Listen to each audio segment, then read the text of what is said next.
Well, good afternoon to all of you who's joined us for One Day the Money I Work For Will Work For Me. My name is Bryan Hirsch, and I'm presenting today something about financial planning. I'm going to give it another 2 minutes if you don't mind. I do like to start on time, but I'm going to give it 2 minutes just for some people who are still working to link on. So forgive me, but I will share with you a story that goes back probably over 50 years. When I was a junior, I worked and was mentored by a guy called Cyril Faneroff. And every week, Cyril Faneroff would go off to seminars. He was one of the most successful insurance men. I was in my early 20s. He was probably at that stage in his late 50s, early 60s. And every week he'd go off to a seminar, and I kept saying to him, when do you find the time and why do you go to all these seminars? You've got enough knowledge. You've got all the knowledge you need. You could actually run these seminars yourself. And his answer to me was simple. If I go to a seminar and I'm either reminded or I learn one thing that I didn't know before. So when he said reminded, we all have memories, we all remember things, but we forget about it. And he said to me, if I can be reminded and learn one thing from that seminar, then it was worth the hour that I spent going to the seminar. And I've never forgotten that.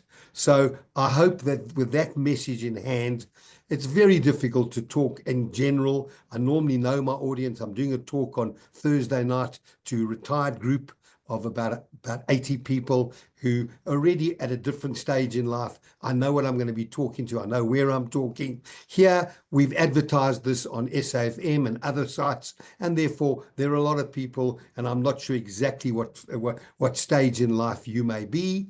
So I'm going to give it another maybe 30, 40 seconds. You'll hear a little bit of silence from me while I gather the ability to talk, have a quick cough, and so on, and then get back to it. I do apologize, by the way, that I had to delay this program 2 weeks ago. Unbeknown to me and unbeknown to anyone, I ended up with pneumonia. I don't think in all my working life I've ever had a situation where I haven't attended a seminar or something on radio or television, but this was just unique. So I do apologize to all of you who may have looked forward and linked in on the 25th. I think it was the 25th, but forgive me for that. So I'm going to give it another few seconds and then we'll start the seminar.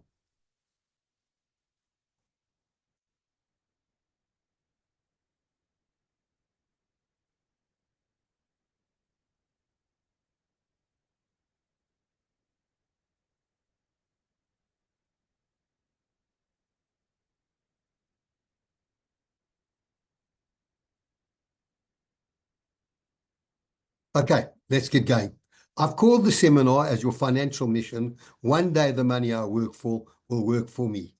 And it relates very much to what I'm saying is, you know, in life, you go to school, you go to university, you get a job, you earn a salary. And so often people who earn that salary to start with, they go and want to rent an apartment, buy a car, and do all sorts of things. Well, I'm always saying the money you work for today, will it work for me? Because what you should do when you get your first salary is set aside 10% of it, put it away for medium, short, and long-term savings, and I'll deal with that shortly. But I think the start of my mission really is investing is not a is a marathon. It's not a sprint race. And I've particularly put a track there for 100 meters and a further picture of Bruce Fordyce. Many of you may not remember Bruce. As a matter of fact, I haven't seen this picture of Bruce for years. Bruce ran the Comets. I think he won it 12 or 14 times. Can't remember exactly, but it's investing is a marathon, and there are the ups and downs which I'll be dealing with. I think the first important thing is when you're looking to invest is you need to know where you're going and what part of the world are. Where are you? And that's where I depict the passport, because the passport tells you where you're going. And so many people, when it comes to investing, have no idea. They pick a piece of a jigsaw puzzle and they start. Well, it isn't like that. It's where are you in your investing life? I understand everyone's circumstances are very different. You know, your age, your health, your financial requirements, your family, your dependents, income, tax? Are you nil or high? So everyone has got a different set of circumstances, and therefore it's very difficult for me to talk about one particular subject. So I've generalized in many of the slides that you're going to see and hopefully enjoy this afternoon. So very simply, where are you? And obviously, the younger you are, the more risk you're going to take. The older you are, the less risk you're going to take. And that's absolutely incorrect. The biggest lie in the world is this slide, because the younger you are, you've got more time, and time is what you need to make an investment. And I'll deal with what's happening in the world today. But as you get older, what happens is so many people save for 25 or 30 years of their life, and then they live another 25 to 30 years. And the secret of investing is if you can't beat inflation, you are going back. And it isn't inflation what people think may be for individuals working today, because inflation is about the money you spend. And if you've got a car and you've got HP on your car, when it comes to the end, when you reach retirement, you may not need life insurance, you may not need to save anymore. So all those things are taken into account. But in pension inflation is anything above 7%, 7 to 8%. If you think about rates and taxes, if you talk about electricity, water, if you talk about food, if you talk about transport, and you talk about medical aid.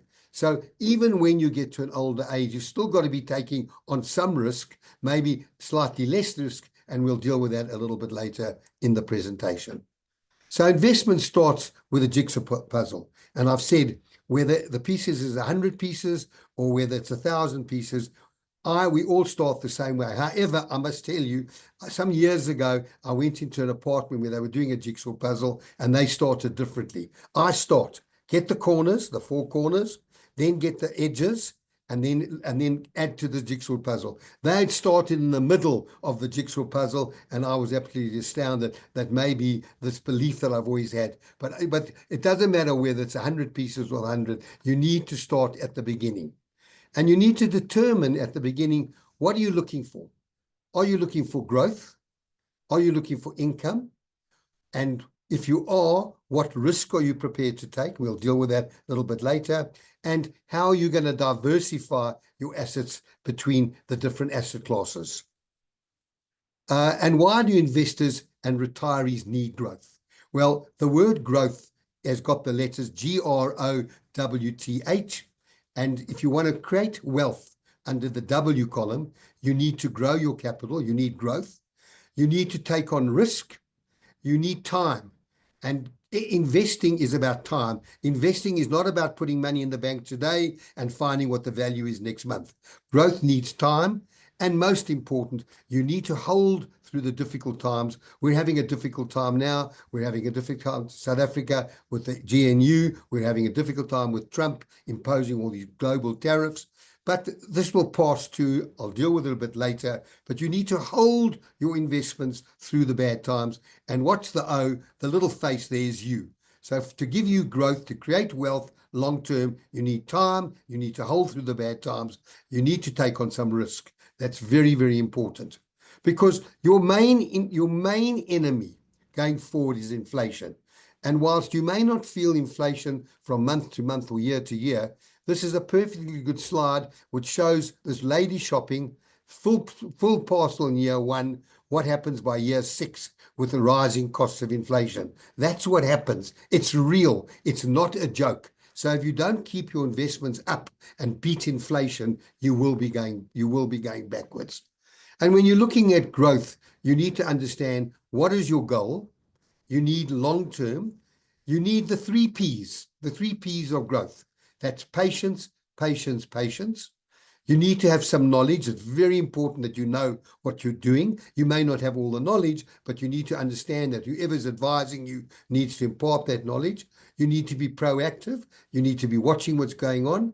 You often need to rebalance your investments. That's where a financial planner comes into doing. And then we pay tax all our life. We earn money, we pay tax. We invest the money in a savings account over and above the tax-free amount, you pay tax. You then invest in growth assets, you sell the growth asset, you pay capital gain tax, and then you die and you pay death duties. So the only thing certain about life is tax. They talk about tax and death, but I can tell you tax is certainly is there in the market. And remember, markets are not about only ladders. For many of you, and I don't play this game anymore, my grandchildren are a bit older, but there are snakes. And you've got to understand, investing has snakes. Investing has hurdles. You have to jump over the hurdles. And I remember an Ethiopian runner who won the 400 meters hurdles. She was a lady. She won it some years ago. She said life is like the 400 meters hurdle race because you've got to there are hurdles all along the way. And that's exactly what you need to say. There are not only ladders, there are risks associated. So understand, just to give you an example, someone earning or needing 30,000 per month today at a 7% inflation rate, in 10 years' time will need 59,000 Rand a month. In 20 years' time, 116,000 Rand a month. And that's just, again, another indication of what inflation does. So your salaries have to keep creeping up. And I mean, we've had the taxation this year. We've had our budget. We're getting no bracket creep. Bracket creep is simple. Every year we've got inflation. So if your salary goes up by the rate of inflation, normally you wouldn't pay more tax. Now that band is not increased. So if your salary goes up by 5%, you are going to pay 16% more in tax. So it's not only that, it's about taxation as well. Understand that's very important in terms of your program. When you're looking for income, you want income to be certain and you need security. You don't want to have 1 month get money from your investments, 5,000 Rand, and the next month 4,000, and the following month 6,000, and then 3,000. As per your budget, you need to be certain and secure in the income you're getting. And what you need to do is you need to understand inflation, which I've explained, and you need to also be tax efficient, which I'll be dealing with shortly. So just understand the different income slides, and these slides are available. By the way, unfortunately, because of the number of people present, I'm not able to take questions because I don't know which questions are relevant to everyone who's online. So this presentation is available. If you want it, you can ask us. We'll send it to you. And if you've got any questions, you can put the questions to us. We'll group the questions and we'll reply within the next few weeks to those questions. But if you've got an income, let's say, of 200,000 and your average rate of tax is 18%, you're going to pay tax of tax payables on 36,000 and so on. So what I'm trying to say is the more income you've got and the more you've got invested earning interest, the more tax you're going to pay. And the next slide actually affects it. If you've got a tax rate at 300,000 and you're getting a gross return of 6%, your net return after tax is 4.2. And if you've got 500,000 and you're earning 8%, you've got a tax rate and you're getting 8, your net return is 3. So your net return is much lower if you're paying tax. Because I always talk, and you may hear when I talk about government retail bonds paying 10.25% over a 5-year period. If you don't have tax, your gross is your net. Whatever you get, you're not going to pay tax. It's a phenomenal return. And if you are going to pay tax of 30 or 40%, you need to see how does that compare to other investments. When it comes to income, you have lots of choices. You have bonds, you have government retail bonds, you have inflation bonds, you have money market instruments, you have property funds, you have equities that pay dividends, and you have direct property. Excuse me, therefore. Okay. Diversification means, when I mentioned, if you remember the slide, I said you've got your growth, you've got your income, you're taking risk, and then you need to understand what your asset allocation is. So you need to understand asset comes in both geographical, it's not only out of your business, geographically, which is internationally. And the choices are, when you invest, understand, and this slide is quite important because 91.5% of any return depends on the asset choice, whether you go into bonds, whether you go into property, whether you go into equities. All the other things, market timing, do I go into the market today or do I want the market? That's absolutely irrelevant in the long term in terms of asset choice. And then from a risk, you need to understand there's time horizon, and that's why I've said time to hold. There's volatility, which means markets are going to go up and down. There's liquidity. When do you need the money? Because so many people often tell me, I'm investing and I don't need the money. And then suddenly a year later, they need the money. And that's why that's the risk you take, because you may be I mean, if you'd come to me 4 months ago and said, I don't need the money, and you came to me today, so I invested your money long term, and you came to me today and said to me, I want the money, and you were in the equity market, you've lost 20%. So you've got to understand it's important that when you take on the investment, you understand so that you're not governed by fear and greed, because external events will always adjust it, as we've seen. The local events are government of national unity and what's happening. The external events are Trump and his tariffs. And then you need to have the stomach to hold on during the bad times. We know I'm no longer now what you would call a financial advisor or a financial nanny, where people say, Bryan, just tell me what to do. I'm at the moment a financial advisor, stopping people from panicking and making the wrong steps. So you've got to have the stomach for it. Very important that you understand that.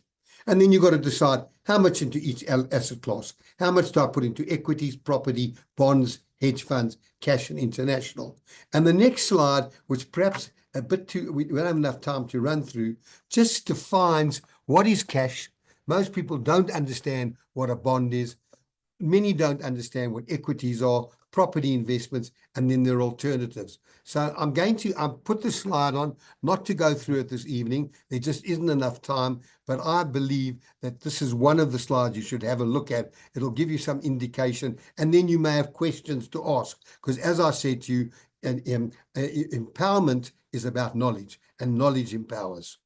But so then just understand, when people say to me, but I'm not even in the equity market. Well, if you have a pension or provident fund, they are investing 50 to 60% in equities, 10 to 12% in bonds, 10 to 15% in properties, and a little bit in cash. But you see, when you have a retirement fund or in long term, you don't think of it. It's like you don't value your home on a daily basis. No one puts a stake outside your home on a daily basis and puts a number every day, because if they downplay, you thought your home was worth $1.5 million, and someone put a stake there and said it's only worth 1.4 million, to rub it out, you'd throw the stake away. Well, you have to do the same with equities. So just understand, this slide reflects very simply. On the axis going down is your return, and across is risk. So if you're in money market, your risk is low and your return is low. And if you're in an aggressive equity portfolio, your risk is high, but, sorry, let me just go back one.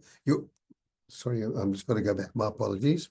Your risk, you may be very aggressive and your returns may be great, but you're taking on a lot more risk. And just to show you this slide that looks so busy, this slide represents every year from January 2011 through to January 25. Every color, every investment class is a different color. So if we start in January 11 and January 12, the best performing asset was real estate, and the worst performing asset was foreign equities or CPI in South Africa. If I take 2018, the best performing asset was SA equities, and the worst was real estate. But if you look at a 5, 10, 15-year return, every year in those periods, foreign equities have outperformed anything else. And we've seen, I mean, if we have a look in January 22, you can see real estate was doing well, SA equity, bonds, and so on. So when you're investing, and there's a difference between saving and investing. Saving is putting money away for the next 2 to 3 years. You've got an event that you want to save for. You don't want any risk. You put the money in a money market account and you take on no risk. But when you're looking to invest, it's a different word. Investment is 5 to 7 years and longer than that. And then understand the dangers of market timing. Just to use a slide, and I see the slide goes back, but it's the wrong dates. Forgive me. I did put a new slide in, but it never came in. But for a 10-year period between 1980 and 1989, there were 2,528 trading days. And if you had stayed in the market for all those days, you would have got a return over that period of 17.5% a year. And in the next 10 years, on the second block, you would have got a 10.3%. But if you'd been out the market the best 10 days, you thought you were clever, You sold out of the market and you decided to come back two weeks later and you'd missed the best 10 days. Your return for over that 10-year period would have dropped to 11.6, and over the next 10 years, it would have achieved 4.28. And if you'd been out for the best 40 days because you thought you were clever and I'd get out of the market and wait for the market to recover, no one rings a bell when markets hit the bottom, you would have achieved a 3.9%, and you would have lost in that 10-year period minus 6%. So you can't time the market and say, today's a good day. Don't panic, sit tight. So what are the issues that stop you from doing that? Well, either greed or fear. Greed being, I don't want to sell, and fear, I better get out of the market. And that's where people are at the moment, absolutely fearful that the world's come to an end. And I can assure you that the world is not coming to end. So let's understand investments. If sentiment is good, which is the way people are feeling, and fundamentals are positive, which means the companies are doing well, markets will go up. It's very simple. But when fundamentals are negative and sentiment is poor, so if everyone's feeling bad, companies are doing badly, then markets will come down. The trouble at the moment is fundamentals and sentiment are completely out of sync, and that's why you've got markets performing like that. So companies are doing well, although it's now a fear factor that exists. So you just need to understand that, because if you look at this next slide, this is a slide going back over 50 years, under 50, 49 years. And it shows that if you had been in the market for that full period of time, you would have got a 12.44% return. Phenomenal. But there were times that the markets were up and down. And although you would have got up, all along the way, you would have seen markets perform. And here's the slide since the 2000, the last 24 years, you will see again, markets up, markets down. But if you stayed along, you would have achieved a 9.54%.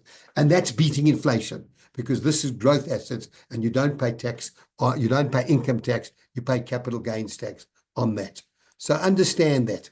And then the market climbs of worry. I talk about all the times why the market has dropped. We had the dot bubble in the year 2000. Then we had the global financial crisis. Then we had the banking system collapse. We then had all the different events in the world. You want the slides, you'll get them, you'll be able to see it yourself. We've now got this latest slide where markets are done. But they've always done upward, always reached new highs, and that's why you sit through them. So now let's have a look at where we are. I've taken, I think it's 16 events over the last 85 years, and I've said, what happened to the market when the initial shock was felt by the market? Well, for most of you, you won't remember the Nazi invasion of France in 1940, the Second World War, but just to use that, the market dropped in the first period 17%. And then 22 days later, it had recovered, it was only down 0.5%. And then at 63 days later, 80%. Let's go to somewhere differently where some of you may remember the World Trade Center. When the bomb happened, the market dropped 2%, and it was up 22 days later, 2.7, and 63 days later, up 4.3. And now let's go to COVID. COVID, the market dropped 34%. 22 days later, it had recovered 24%. And 63 days later, it was back to where it was. And even the Russian invasion of Ukraine, which was the last happening before now, dropped 13%, 22 days later, 4.9, and then down 3. So we've had the tariffs, market to drop 14%. They're still dropping, and very simply, there's nothing we can do. We have to ride out. We don't know. But the markets in all these events have averaged a drop of 14.57. I'm looking for my mouse now. Where's my mouse gone? Sorry. I'm looking. Oh, there. 14.57. And 22 days later, up 8.91. And 63 days later, up 12.14. So why on earth would I panic if I'm investing for growth for the long term? And when I talk long term, I keep saying long term is 5 to 7 years upwards. It isn't tomorrow or the next day. That's for traders, and that doesn't affect anything to the investments. And then I've looked also at all these events in bear markets, and we've had a loss in bear markets, just to show you, an average of 32%. 1 year after the end of the bear market, the market's up 30%, 3 years, 50%, and 5 years, 87%. So why won't history repeat itself? There's no reason why Trump, being one man, is going to influence long-term the world. The Apples, the Amazons, the Nvidias, the Teslas, the Googles, they will all find their way out of this Trump madness. And then we've got to understand volatility. That's what markets going up and down. The red line shows the world index, and the blue line shows the S&P. So we've had a lot of volatility in the last 3 months from the S&P, because those are all the high-tech companies, which is the place to be. I mean, think about it. I couldn't even be doing this presentation if I didn't have technology. So it's here to stay. And I'd just like to comment on, so when I look at companies, this is 1 year history. This is the red is Microsoft. The green is ASML, who make the chips, and Alphabet is the Google in the dark. So you can see what's happened over 1 year, up and down, up and down. There is volatility on 1 year. Global stock, another 1 year history. You can see the volatility, and you can see, again, Alphabet. And that's now, have a look at those stocks. Even though you've had all that downturn, have a look what the stocks have done over the years. They always had that. They had the drop there in 2021. They had the drop there in 2018. So you've always got these events. And I'm not particularly concerned because I'm not a short-term investor. It's important to talk to a financial advisor who understands your needs, understands what you're trying to achieve, and you understand what you're doing. Because when you understand what you're doing and you understand the risk you're taking and you understand the long-term gain, you will benefit enormously from that. And then market timing. Here's a perfect example. I took someone who invested R1 million in January 2022. The markets crashed in 22. It was COVID. And at the end of December, your money would have been worth 805,000. You wouldn't have been a happy chappy or a happy lady. You wouldn't have been happy at all. But if you stayed with it, in December 2024, it would have been back to 1.234 million, and you would have achieved a return of around about 8% after the crash. But had you gone in January, at the end of December, you would have invested 1.243, and 1 year later, it would be worth 1.532. And that's because the markets had a good year. So you can't rely on market timing. It's an absolutely fool's job. So then you need to decide, what type of investor are you? Are you a conservative investor? Do you need money? You need access to money? Are you cautious? Are you moderate? Are you assertive? Are you aggressive? And with some of your money, you'll be conservative, but retirement money and money that you're investing for the long term, you're certainly going to be assertive and aggressive. That's where you want to be. So how do you get rich quick? You marry it, you inherit it, or you win it. Otherwise, I can assure you, it takes time. It doesn't happen overnight. Don't think Tiger Woods or Roger Federer became great sportsmen overnight. They spend hours and hours of time practicing to get better. That's what investing is. I repeat, it's not a sprint, it's a marathon. So how long do you want to invest for? 9 to 3 years, 3 to 5, 5 to 10 years, 10 to 20 years, 10 years or longer. And the next slide really says, if you understand compound interest, there are adverts going around that you can get 11, 12% simple interest. There's a difference between simple interest and compound interest. Simple interest means I take 100,000, I get 12.5%. Every year I get my 12.5%. Compound at 8% says I put 100,000 away, I get 8,000, and next year my 100,000 isn't 100,000, it's 108,000, and I'm going to get compound. And you can just see that compound over a long period of time is far more better than simple interest. You need to understand the difference between simple interest. So then I've got this slide in. When is the time to invest? Is the time to invest when the markets are going up or when markets are going down? Well, understand, here's the market starting. So we get good run on the market, and we then get the market coming down. So we're back to where we started. The only month you wouldn't have lost money is the first month and the last month, because every time you invested here and you look at it there, you've lost money. But when the markets are falling, every month you've made money. Every time you've made money, and you've invested through the tough times. So this is not the time to run. this is the time, and I'm not saying today, tomorrow, the following day. I'm saying now's the time to start thinking long-term. Markets are a lot cheaper than what they were a few months ago, and there are big advantages. So just to show you what happens and using the compound interest, I've used a slide here that says, if you invest 200 Rand a month today, and you escalate that 8% a year. So next year, you'll be putting 2,216 Rand away. The following year, you'll be putting around about 233 Rand away, and so on. If you invest to age 55, if you start at age 20, you'll have at age 55, 1.8 million. 25, you've invested for 5 years shorter, which works out to about 13,000 less that you've invested, you'll have 1 million. 10 years later, you'll have 500,000, and 15 years later, you'll only have 273. So the longer you invest, the power, the eighth wonder of the world, which we call compound interest, comes into being. And then that's how much lower you will have contributed. So someone who started 10 years later contributed 36,000 difference to someone who started at 20.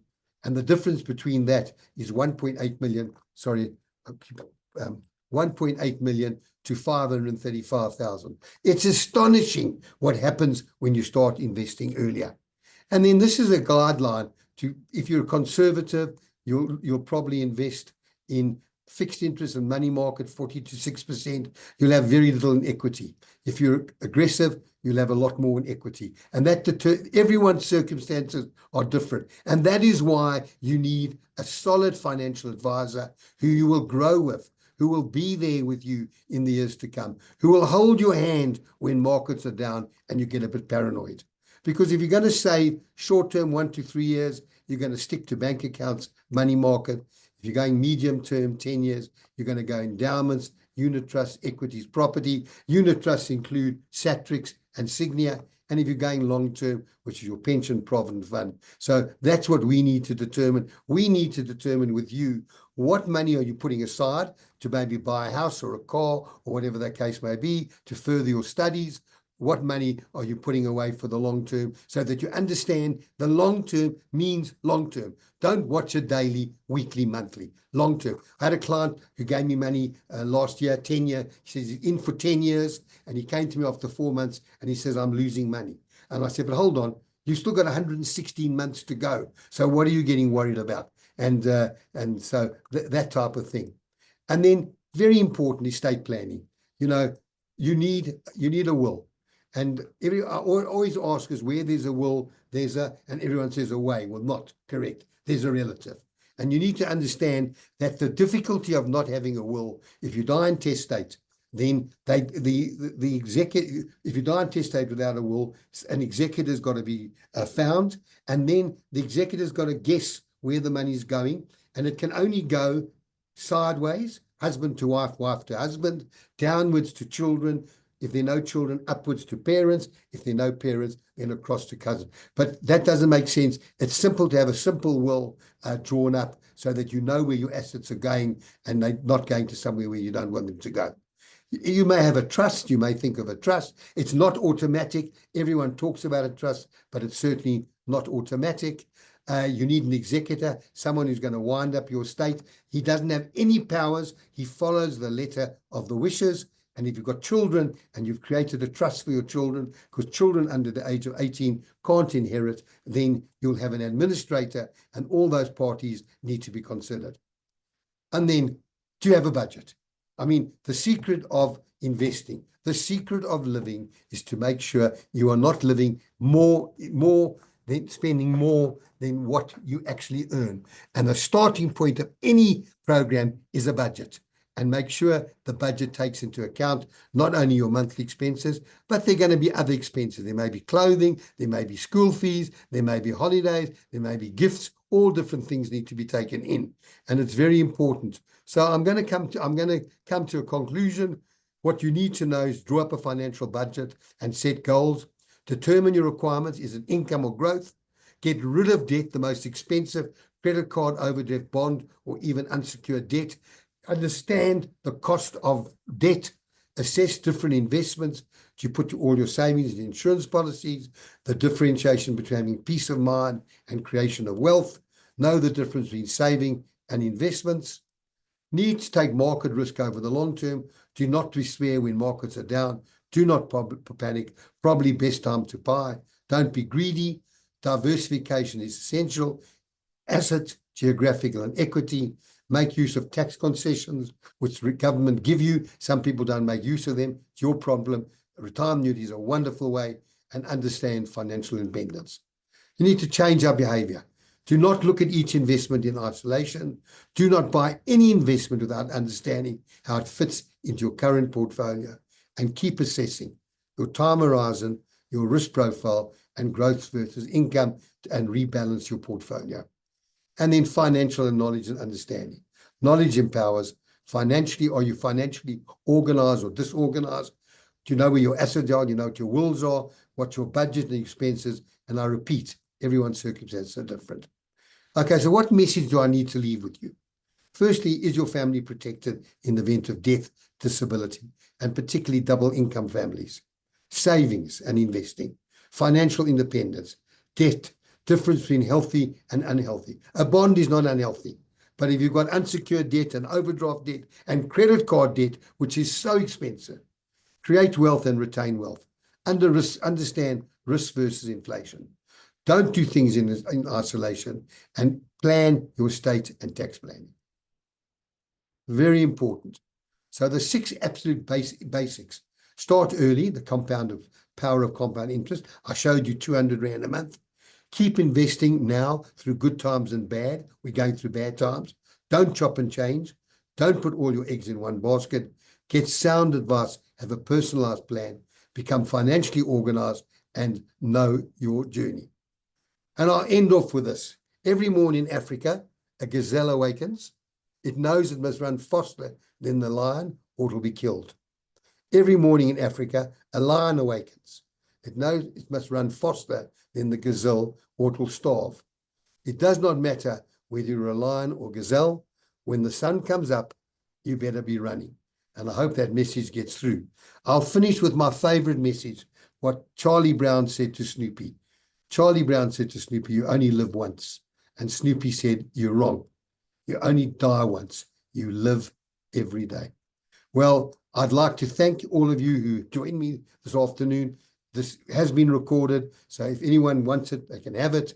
The next presentation, which will be in the next 6 weeks, I'm going to talk about money and your children, and what do you do with children? How do you save for children for their long term? I will be doing a retirement as well later in the year. I'll keep you informed, but I'd like to thank you all for joining us. If you've got questions, let us have them. If you want the slides, if you want a consultation, please let us know, and I'll certainly get the team to make contact with you. Once again, have a lovely evening. Wish you all well. We've got a very exciting April, a lot of holidays taking place, and just be careful, look after yourself, and I wish you all well.